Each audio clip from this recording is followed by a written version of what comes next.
เป็นแสงแดดกาการเวลาพาใจลอยนำโลกกว้างใหญ่ใจเปิดห้องตาเห็นมองคนงามสาบซึ้งตรึงใจ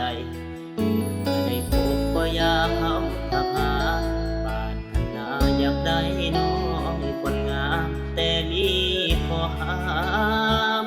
คืออายมีภรรยาเที่ยวใส่น้องยังยิ้มใส่อายโอ้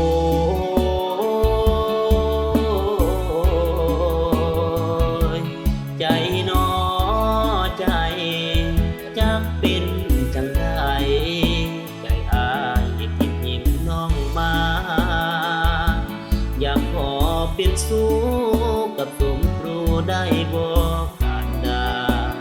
อายมีพันละญาอยากมาแก้วตาเป็นตัวสำรอง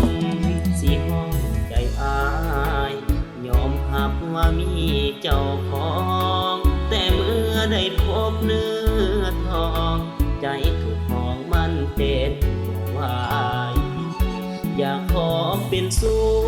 กับตรุมตรูเคียงคู่แนบกาย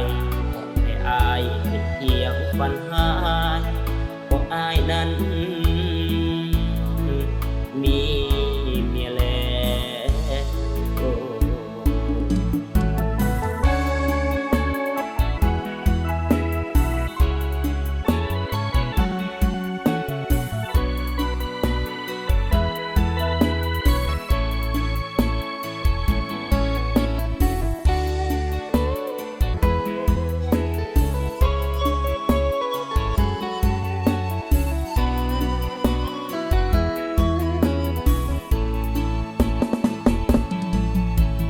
โอ้ โอ้ยใจน้อใจจักเป็นจังใดใจอายที่ยิ้มน้องมาอยากขอเป็นสู้กับสมครูได้บอกการดาอายมีพันละญาอยากหักแก้วตาเป็นตัวสำรอง